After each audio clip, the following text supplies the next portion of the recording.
सबको जोहार। जैसा कि सबको पता है कि देश की आज़ादी के 76 ईयर्स कंप्लीट हो रहे हैं और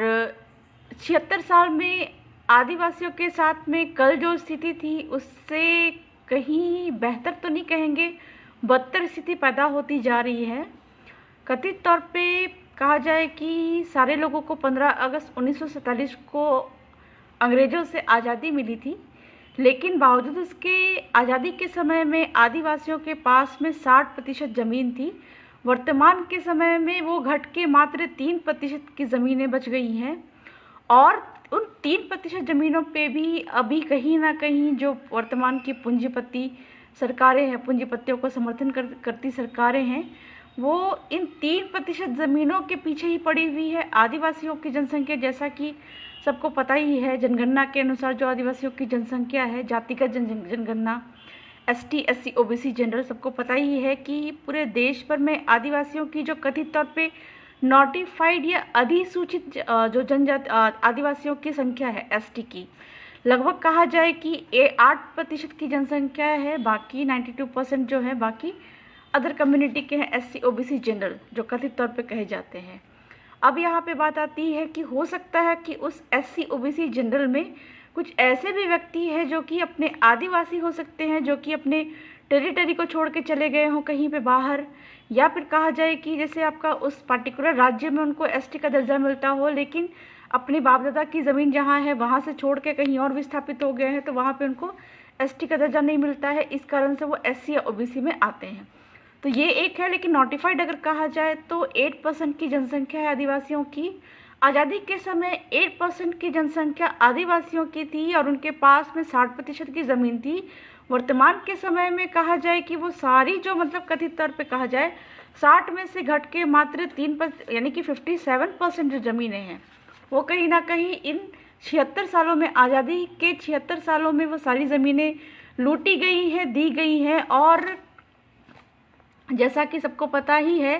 कि 92% की जो अदर कम्युनिटी की जनसंख्या होने के बाद भी, और कहीं ना कहीं जो सरकारें जो है यहाँ पे केंद्र सरकार और राज्य सरकार बहुमत जो है उनके होने के बावजूद भी, चूँकि सबको पता ही है कि आर्टिकल 334 में जो आदिवासियों को जो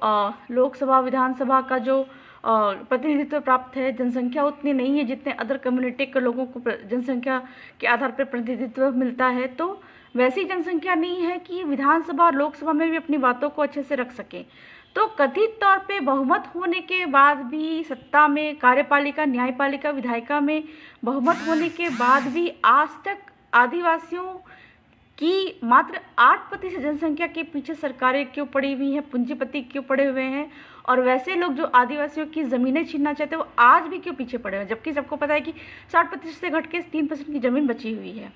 तो आपको ये समझना पड़ेगा कि हमारे बाप दादाओं ने आज़ादी की पहली लड़ाई लड़कर हमको ऐसे अधिकार दिलवाए हैं संविधान में, भारत के संविधान में, जो कि 26 जनवरी 1950 में भारत का संविधान जो है वो लागू हुआ। उस संविधान में आज़ादी के पहले से लड़ाइयाँ लड़के हमको ऐसे अधिकार दिलवाए हैं, ऐसे करार हैं जिनकी वजह से मात्र 8% की जनसंख्या होने के बावजूद भी, बहुमत उनके होने के बावजूद भी, वो चाह कर भी कुछ ऐसे कानून नहीं बना पा रहे हैं जो हमारे खिलाफ में हो। चाहे तो रातों रात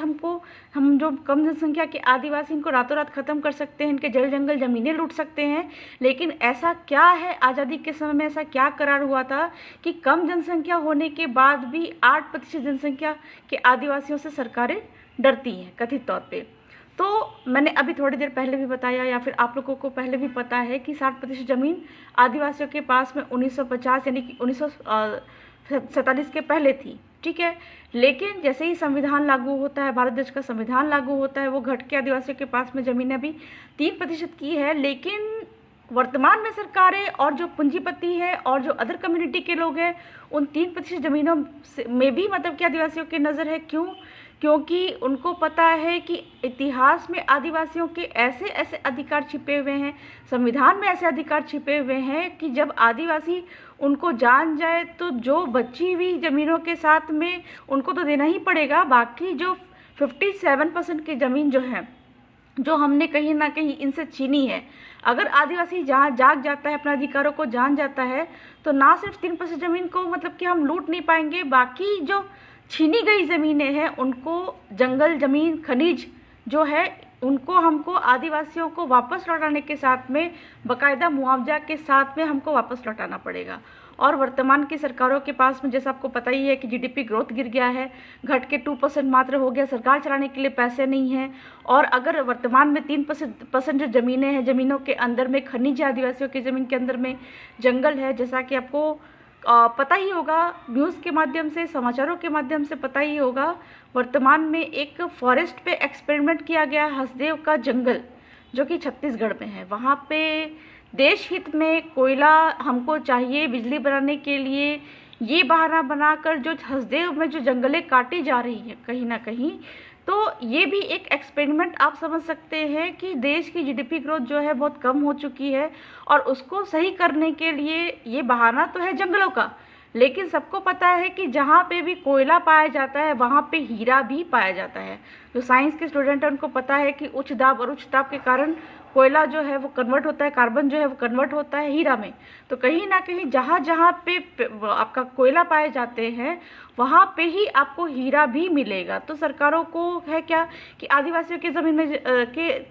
जो पास में जो अभी जितनी भी ज़मीनें हैं इसके अंदर में ही खनिज है। और कालांतर में जब मैं आपका आज़ादी के पहले के जो जितने भी आपका गजेटियर पढ़ती हूँ या फिर जो भी है पूरे देश भर के आदिवासी क्षेत्रों के या सामान्य क्षेत्रों के, तो कथित तौर पे जो अंग्रेज़ों का आगमन हुआ था या सबसे ज़्यादा जो हमला हुआ था वो झारखंड में पाया गया था। उनका हमला कहा जाए, उनका हस्तक्षेप जो है वो झारखंड में ही ज़्यादा हुआ था। कहा भी जाता है कि इतिहास में कि झारखंड जो है वो आंदोलन का गढ़ रहा है और झारखंड के आदिवासी वो सबसे ज़्यादा जुझारू है, ऐसा कहा जाता है। इसका कारण यही है कि वहाँ पे झारखंड में जो गजेटियर ऑफ इंडिया में मैं देख रही हूँ तो वहाँ पे मेरे को दिखाई देता है कि सबसे ज़्यादा जो खनिज संपदा है वो वहाँ के जंगलों में ही, और आदिवासियों के, झारखंड के आदिवासियों के ज़मीन पे, पहाड़ों पे, उन्हीं जगहों पे सबसे ज़्यादा खनिज मिलते हैं। और कथित तौर पे कहा जाए कि ये जो प्रोपोगेंडा सरकारों के द्वारा या फिर मतलब कहा जाए कि सरकारी तंत्रों के द्वारा या पूंजीपतियों के द्वारा जो फैलाया जाता है, क्या नक्सलवादी शब्द की जो बातें आ रही हैं जो कि आदिवासियों के लिए प्रचलित शब्द है, वो नक्सलवादिता उन्हीं क्षेत्रों में आपको मिलेगी जहाँ पे आदिवासियों के जंगल ज़्यादा है। और सबको पता है कि जहाँ पे जंगल है उसके नीचे खनिज भी ज़्यादा है। तो झारखंड नो डाउट कि वहाँ की कहा जाए कि जो जलवायु है बहुत ही मतलब ऐसी है कि वहाँ पे जंगल ज़्यादा पाए जाते हैं, और जंगल के अंदर ही जंगल को ये जो प्रोपेगेंडा जो फैलाया जाता है नक्सलवादी का कि वहाँ पे संबंधित क्षेत्रों में नक्सलवादी ज़्यादा है, ये एक स्ट्रैटेजी है, एक प्लान है, ताकि वहाँ के स्थानीय आदिवासी डर जाए और डरने के बाद में वो जंगल छोड़ दे, वो पहाड़ छोड़ दे, वो ज़मीन छोड़ दे, और उस कारण से उस जंगल ज़मीन पहाड़ के अंदर में जो खनिज है वो सीधे तरीके से पूंजीपतियों को पहुंचाया जाए। तो ये एक प्रोपेगेंडा है, और इसी तर्ज पे ही वर्तमान के जो पूंजीपति है कहीं ना कहीं जो पोषित जो मतलब कि कहा जाए कि कथित लोग जो हैं इनसे पोषित होते हैं पूंजीपतियों से, ये एक प्रोपेगेंडा फैलाते हैं। प्रोपेगेंडा के तहत आदिवासी वर्सेस आदिवासी करने का मतलब कि इनका बहुत ही ईजी अंग्रेज सिखा के गए हुए हैं कि फूट डालो राज करो। इस प्रोपेगेंडा के तहत वर्तमान में इस मैटर पे अभी मैं तो बहुत ज़्यादा नहीं बोलूँगी, पर इस एक ये तरीका भी है कि जो अंग्रेज़ों से सीख के गए हैं, और जैसा कि आपको पता ही होगा, पढ़े भी होंगे कि आपके जो सरदार वल्लभ भाई पटेल का स्टेटमेंट भी रहा था कि हम आदिवासियों से नहीं लड़ सकते, ये हमसे पहले ही आज़ादी की लड़ाई लड़ रहे हैं। और अंग्रेज़ों से उन्होंने सीखा कि आदिवासी ऐसे तो उनसे जीत नहीं पाएंगे, लेकिन उनसे जीत पाने का एक ही तरीका है कि आदिवासी वर्सेस आदिवासी किया जाए। हर क्षेत्र में कहा जाए, चाहे वो धर्म के नाम पे हो, चाहे वो आरक्षण खाने के नाम पे हो, या फिर किसी भी तरीके से। वर्तमान में भी आपने देखा जो मणिपुर में भी जो घटना हुई है उसके बारे में न्यूज़ में तो बहुत ज़्यादा नहीं आए, इंटरनेट बंद कर दिया गया, लेकिन उसके पहले जस्ट बात है कि धारा 370 जो है 370 की बात करें जम्मू कश्मीर की, वहाँ पे भी इसी तरह का माहौल था, वहाँ पे भी इंटरनेट बंद कर दिया गया। वर्तमान में जब मणिपुर में जो है वहाँ पे इंटरनेट बंद कर दिया गया। तो जो ये जम्मू कश्मीर में ये जो मैटर था, संविधान में आर्टिकल 370 के रूप में इसको विशेष अधिकार प्राप्त थे, विशेष क्षेत्र थे। और मणिपुर में जब भी जो ये किया गया, वहाँ पे भी जो इंटरनेट बंद किए गए, वहाँ पे जो प्रताड़ना झेले जा रहे हैं वहाँ की हमारी जो बहनों के साथ में जो अत्याचार हुए, सबको जग जाहिर ही है, काफ़ी आक्रोश भी हुआ। 9 अगस्त में तो नहीं मनाया गया, कथित तौर पे मनाया भी गया तो ऐसा कि एक आक्रोश रैली के रूप में अपनी बात पहुंचाने के तर्ज पे कि आदिवासी खुश नहीं है, ये मणिपुर के समर्थन में लोगों ने वहाँ पे आक्रोश रैली के रूप में 9 अगस्त को मनाया। तो 371 धारा में आपका संविधान के जो अनुच्छेद 371 में मणिपुर जैसे क्षेत्र हैं, नागालैंड जैसे क्षेत्र हैं और कई ऐसे क्षेत्र हैं जो कि स्वतंत्र रजवाड़े में आते थे, जिनको 371 के अंदर में विशेष क्षेत्र का दर्जा दिया गया है। ठीक वही चीज़ मैं आप लोगों को सावधान कर देना चाहती हूँ। धारा 372 की जो बात कर रहे हैं, 372 का डिस्क्रिप्शन मैं दूंगी। आपको ये बात समझना पड़ेगा कि पूरे देश भर के जितने भी आदिवासी क्षेत्र हैं वो धारा 372(1) में आते हैं। मतलब कि जिन जिन आदिवासियों के पास में रूढ़ी परंपरा है, कस्टमरी लॉ है, उनकी अलग शादी व्यवस्था है, जन्म संस्कार, मृत्यु संस्कार आदि जो है जिन भी आदिवासियों के पास में है, अभी पुरखों की व्यवस्था से चलते आ रहे हैं, वो ही धारा 371(1) के तहत आते हैं, 13(3) क के तहत आते हैं। और पूरे भारत के संविधान में एक यही अनुच्छेद है 13(3) क, जो कि ऐसा अनुच्छेद है जिसको कि किसी तरह से कहा जाए कि हटाया नहीं जा सकता है। 3 जजमेंट आए थे सुप्रीम कोर्ट के। पहला था मिनर्वा मिल्स, दूसरा था गोलकनाथ बनाम पंजाब और तीसरा था आपका केशवानंद भारती। 3 जजमेंट आए। 3 जजमेंट के माध्यम से चूंकि सरकारों को पता था कि हम आदिवासियों से ना आज़ादी के पहले जीत पाए, ना ही हम संविधान के तहत जीत पाएंगे, तो हम ऐसा क्या करें कि मतलब कि आसानी से इनकी जल जंगल ज़मीनें हम छीन सके। तब वहाँ पे उनको, चूँकि हम तो भोले भाले, हम तो अंग्रेजी पढ़ते नहीं, हमको तो समझ में नहीं आता है कि संविधान में क्या लिखा हुआ है, सुप्रीम कोर्ट के जजमेंट में क्या लिखा हुआ है। और हमारे पुरखे जो है, जो बोलते हैं कि कहा जाए कि ट्रेडिशनल ड्रेस पहन के, जो धोती पहन के जो लड़ा करते थे, हमारे जो ट्रेडिशनल जो अटायर है वो पहन के लड़ा करते थे, जिनको बुद्धि भी नहीं थी, बौद्धिक स्तर पे उतना तेज भी नहीं थी कि अंग्रेजी में इतने बड़े बड़े कानून हैं, लेकिन उन्होंने लड़ाई लड़कर हमको वो अधिकार संविधान में उसको सुरक्षित करवाया। तो इस मतलब कि अधिकारों की वजह से वर्तमान के समय में संविधान के अनुच्छेद 13(3) क में हमको ये अधिकार मिला, जिसमें आदिवासियों की रूढ़ी प्रथा को विधि का बल प्राप्त है। और जो कि जब भी मतलब कि इस पे संशोधन की बात आई, सुप्रीम कोर्ट ने सीधे मना कर दिया कि आप पूरे संविधान को बदल सकते हैं, लेकिन अनुच्छेद 13 को आप नहीं बदल सकते, क्योंकि इसी अनुच्छेद में आज़ादी का करार छिपा हुआ है। तो बात मैं कर रही थी कि ऐसा क्या है आज़ादी के समय, आज़ादी के पहले, जिससे कि कहा जाए कि आदिवासी समुदाय नो डाउट कथित तौर पे प्रताड़ित जो हो रहा है, या फिर मतलब कि चूँकि जानकारी का अभाव है, और कथित तौर पे कहा जाए कि आज़ादी के समय में आदिवासियों के साथ में धोखा भी हुआ है। जिस तरह की शर्तें थी, जिस तरह की कथित मतलब कि करार जो अंग्रेज़ों के माध्यम से किया गया था, हम लोगों को आज तक मालूम नहीं है। इसलिए जब भी सरकारें या पूंजीपति या फिर अन्य लोग हम पे ज़मीन लूटने के लिए हम पे हमला करते हैं, तो हम उसका संवैधानिक तरीके से जवाब नहीं दे पाते हैं। और कथित तौर पे वर्तमान के समय में वो दिन गए जब हमारे बाप दादा तीर धनुष लेकर लड़ाई लड़ने के लिए निकल जाते थे, लेकिन जैसे ही भारत का संविधान हम पे लागू हुआ, और आपको पता ही है कि आज़ादी के पहले अंग्रेज़ों का संविधान आदिवासियों पे लागू नहीं होता था, लेकिन 26 जनवरी 1950 के बाद से जब से आदिवासियों पे संविधान लागू होने लगा, भारत की कार्यपालिका, न्यायपालिका, विधायिका भी कथित तौर पे आदिवासियों पे लागू होने लगी। इसका मतलब ये है कि आप किसी कानून का विरोध करते हैं, ठीक है, संविधान में भी अपने तरीके हैं, शांतिपूर्वक तरीके से आप विरोध कर सकते हैं, ये लोकतंत्र है। लेकिन जहाँ पे भी आदिवासियों को उकसाया जाता है और आदिवासी उस उकसाने की वजह से मतलब आक्रोशपूर्ण जरिया उत्पन्न कर लेते हैं, कहीं ना कहीं हिंसक हो जाते हैं, तब जाके क्या है कि विधायिका, उस विधायिका का विरोध, हिंसक विरोध करने की वजह से आपको जो कार्यपालिका है वो आपको अरेस्ट कर लेती है। अरेस्ट करने के बाद में फिर आपको जेलों में डाल देती है, और जेलों में डालने के बाद में क्या है, न्यायपालिका में आपको खड़ा किया जाता है। वहाँ पे बहस होती है, सुनवाई होती है। सुनवाई होने के समय में क्या है कि जो दो वकील, दो पक्ष के वकील, एक तो आपके वकील और एक जो है जो सरकार के वकील, आपस में जब बहस करते हैं उस समय किसी हथियार का उपयोग नहीं करते हैं। वो जब लड़ते हैं तो कागज कलम की लड़ाई लड़ते हैं। संविधान में ये लिखा हुआ है, एक्ट में ये लिखा हुआ है, इसकी बात करते हैं। तो जो जरिया हमको उस समय पे अपनाना है कि जब न्यायपालिका के समय में लास्ट में हमको खड़ा ही होना है, उस समय पे जब कागज कलम की लड़ाई होती है, मुंह से बहस होती है, वही तरीका हम शुरुआत में ही किसी कानून या फिर किसी हमारे साथ में जो कहा जाए कि लोकतांत्रिक तरीके से अगर कोई बिल आता है या फिर कोई एक्ट आता है या फिर अमेंडमेंट होता है या फिर मतलब आप कहा जाए कि जल जंगल जमीन लूटने के कोई प्रावधान लाए जाते हैं, हमको खतरा महसूस होता है, तो हम बाकायदा किसी हथियार उठाने की जगह क्यों नहीं हम कागज कलम और संविधान की लड़ाई लड़ते हैं। तो उसके लिए क्या है कि सबसे पहले हमको जानना पड़ेगा कि आज़ादी के पहले हमारे साथ में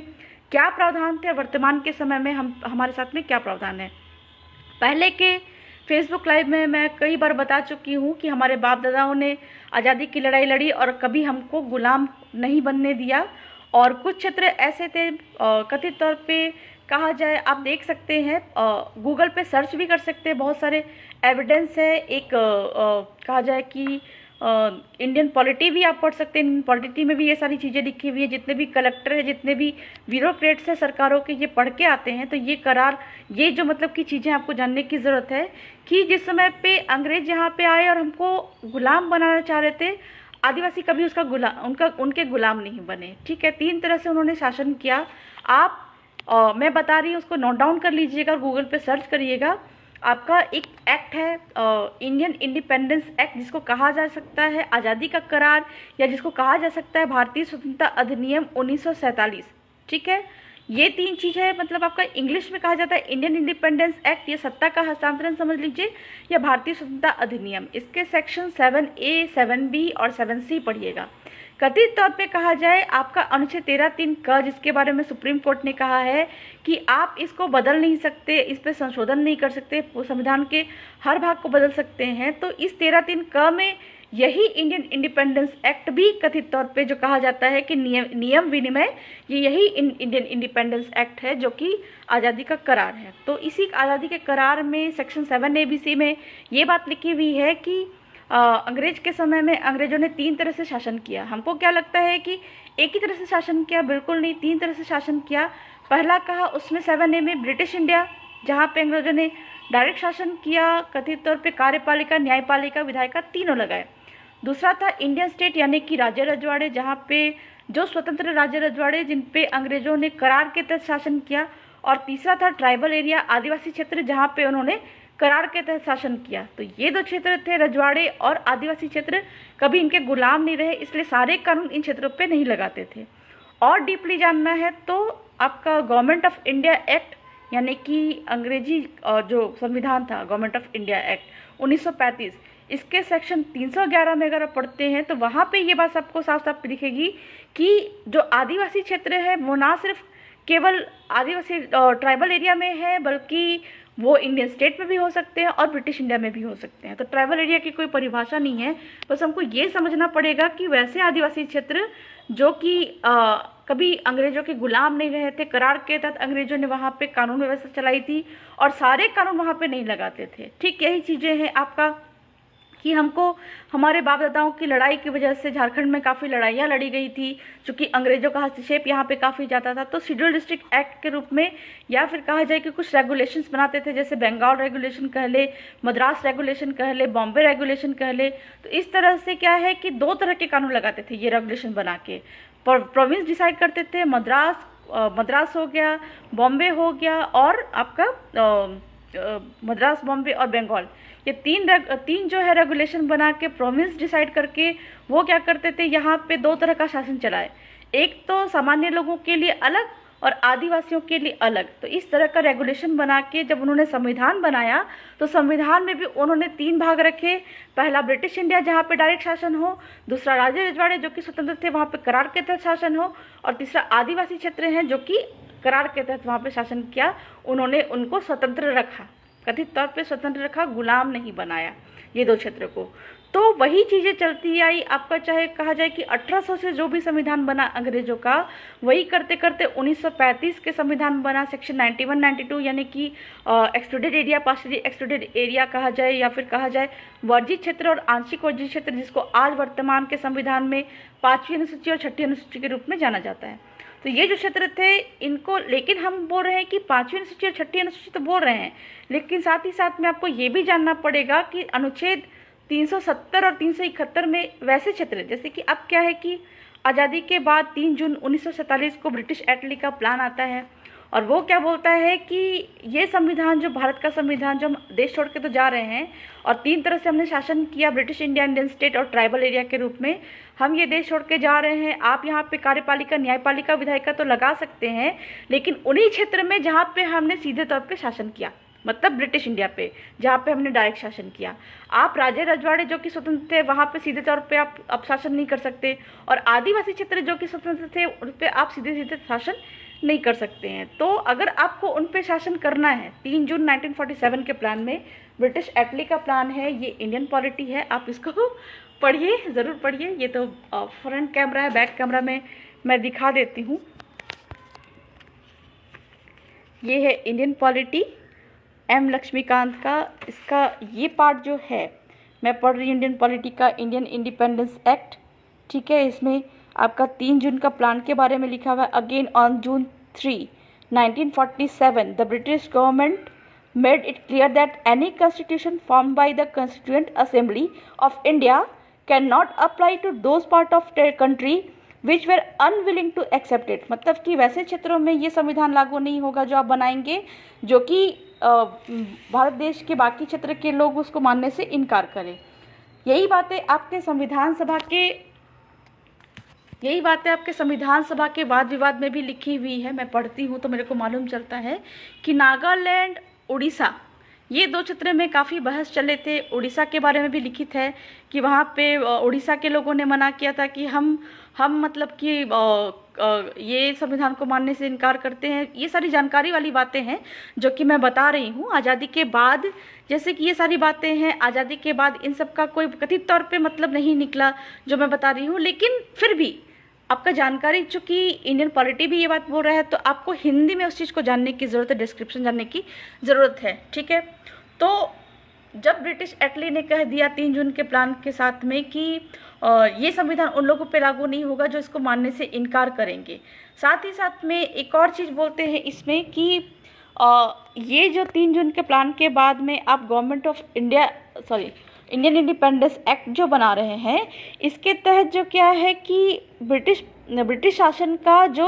राज्य रजवाड़े हैं उस पर अधिकार क्षेत्र खत्म हो गया है। साथ ही साथ में जो आदिवासी क्षेत्र हैं, 7 ABC की बात मैंने किया था इंडियन इंडिपेंडेंस एक्ट में, उसमें जो इंडियन प्रिंसेस स्टेट थे, राज्य रजवाड़े थे, उस पर करार खत्म हो गया है। और साथ ही साथ में जो आदिवासी क्षेत्र है, ट्राइबल एरिया है, वो 15 अगस्त 1947 के बाद से अंग्रेजों का उन पर शासन व्यवस्था ख़त्म हो गया है। मतलब कि ब्रिटिश इंडिया से भी ख़त्म हो गया, इंडियन स्टेट से भी ख़त्म हो गया और ट्राइबल एरिया से भी ख़त्म हो गया। लेकिन ख़त्म होने के साथ में आप ब्रिटिश इंडिया पे तो शासन किया था हमने, आप उसको लीजिए, वहाँ पे हमने वन अधिकार अधिनियम लगाया था, वहाँ के वनों पे आपका अधिकार है। वहाँ पे हमने फलाना एक्ट लगाया था, ज़मीनें हमने वहाँ की अधिग्रहित की थी, उन ज़मीनों को आप लीजिए। लेकिन वैसे क्षेत्र जहाँ पे हमने स्वतंत्र रूप से शासन नहीं किया, वो कथित तौर पे इंडिपेंडेंट थे, करार के तहत शासन किया, मतलब कि राज्य रजवाड़े और आदिवासी क्षेत्र, मतलब कि वहाँ पे फॉरेस्ट एक्ट हमने नहीं लगाया, मतलब कि वहाँ के वनों पे हमारा अधिकार नहीं था। जो राज्य रजवाड़े स्वतंत्र थे और जो आदिवासी क्षेत्र स्वतंत्र थे, वहाँ पे हमने वन अधिकार अधिनियम नहीं लगाया, तो वहाँ के वनों पे हमारा अधिकार नहीं है, तो आपका भी अधिकार आज के बाद नहीं होगा। और कथित तौर पे अगर आपको वो अधिकार लेना है तो एक और करार आपको करना पड़ेगा, कौन सा? फॉरेन जुरिडिक्शन एक्ट, ठीक है। फॉरेन जुरिडिक्शन एक्ट मैंने थोड़ा लिख के रखा हुआ है, आप गूगल पे सर्च करिएगा। पहला था आज़ादी का करार, भारतीय स्वतंत्रता अधिनियम सेक्शन 7 ABC इस चीज़ को आपको ज़्यादा ध्यान देना है तो समझ जाइए अनुच्छेद 1 में, जिसमें बोलता है भारत यानी राज्यों का संघ होगा, ठीक है। साथ ही साथ में जो डिस्क्रिप्शन दिया हुआ है कि वैसे क्षेत्र जो कि भारत के बाहर रहे हो उनको भारत में मिला सकते हैं। ठीक यही बात एक और करार उन्होंने मतलब कि साइन किया, जो कि था फॉरेन ज्यूरिडिक्शन एक्ट 1947।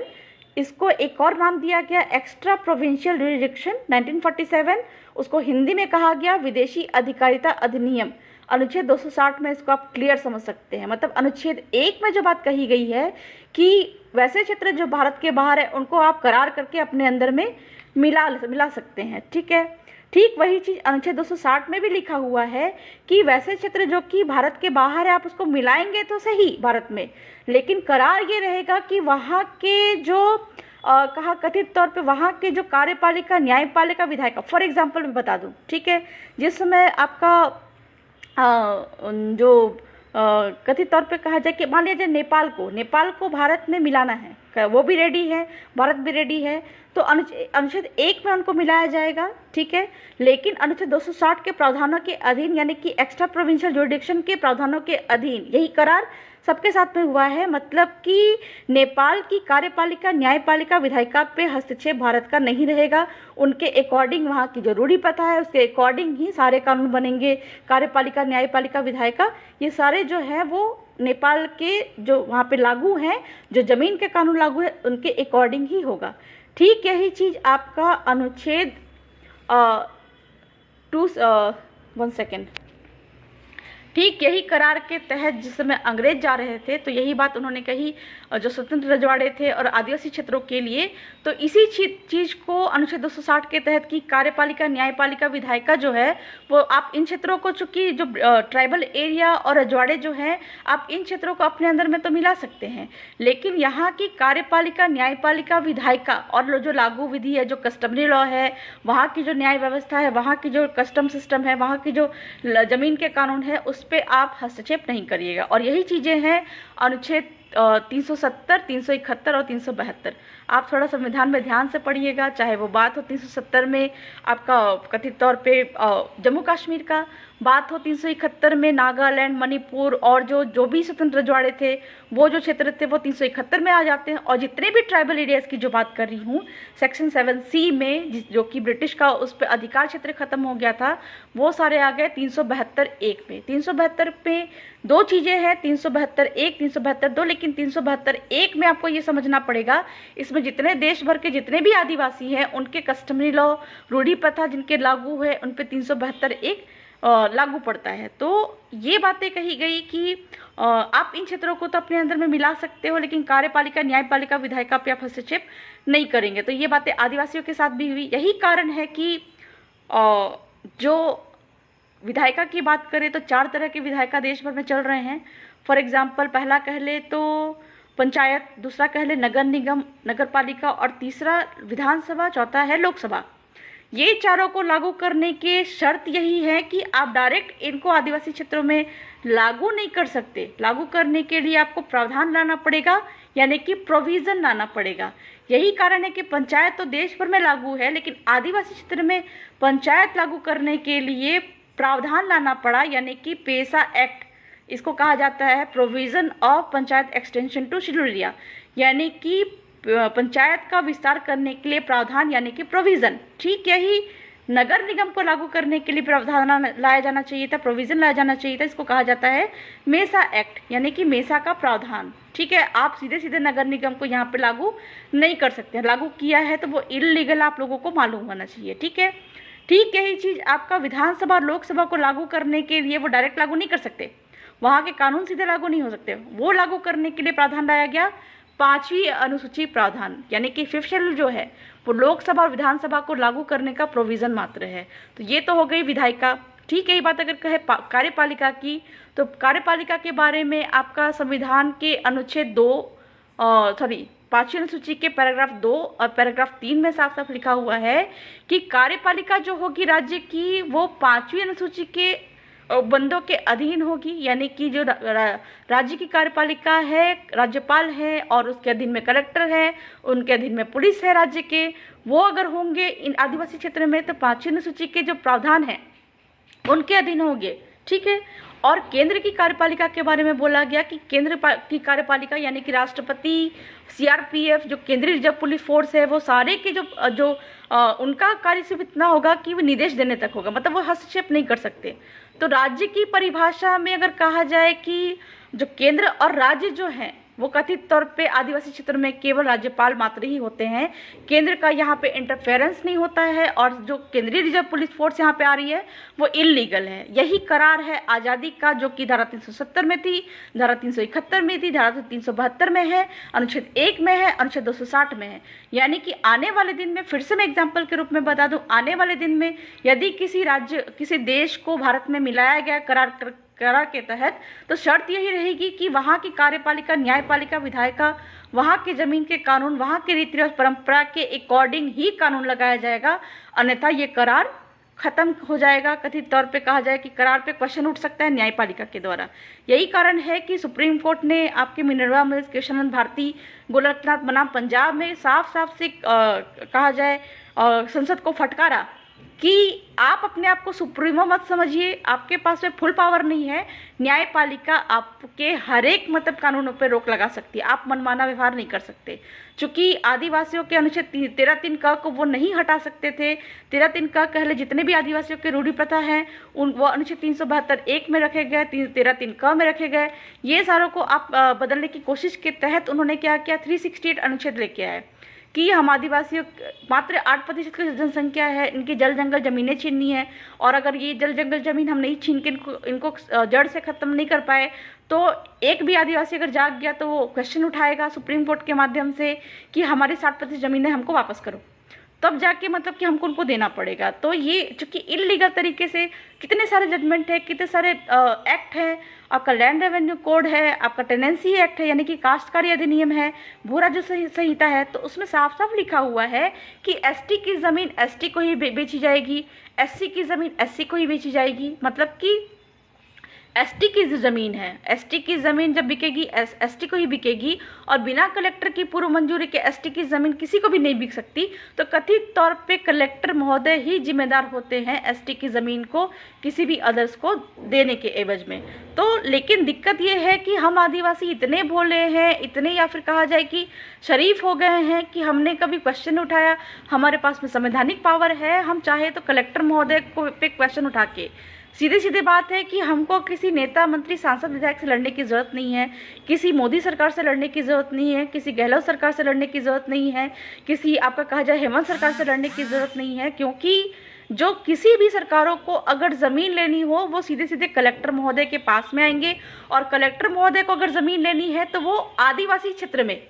ग्राम सभाओं के पास में आएंगी, क्योंकि इन्हीं करारों के तहत, इन्हीं जो आज़ादी के करारों के तहत जितने भी पावर मिले हुए हैं वो आदिवासियों के रूढ़िगत ग्राम सभा, उनकी कस्टमरी लॉ को मिले हुए हैं। इसलिए जब भी कोई कानून बनता है, जैसे कि पेशा कानून बना प्रावधान, मेसा कानून बना प्रावधान, या फिर 5वीं अनुसूची प्रावधान है, उसका मेन ऑब्जेक्ट क्या है? मेन ऑब्जेक्ट सुप्रीम कोर्ट कहता है आपका समता जजमेंट 1997 में, object of 5th schedule is to preserve tribal autonomy, यानी कि 5वीं अनुसूची का मुख्य उद्देश्य आदिवासियों के स्वशासन व्यवस्था को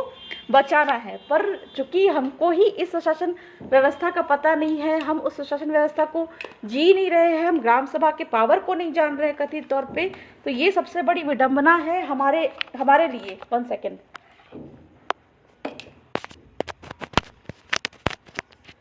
ये सबसे बड़ी विडंबना है हमारे बीच में कि इतने पावर होने के बाद भी हम जान नहीं पा रहे हैं कि किस तरह से हमको लड़ाइयाँ लड़नी है, और जहाँ पे हमको कागज़ कलम, सीधी सी बात है कि आपको किसी से बात करने की ज़रूरत नहीं है, किसी ज़मीन के बिचौलिए से बात करने की ज़रूरत नहीं है, कोई सांसद, विधायक, मंत्री से बात करने की ज़रूरत नहीं है, मुख्यमंत्री से बात करने की ज़रूरत नहीं है, या फिर कहा जाए कि जो अपने सर्वोच्च पद पे बैठे हुए,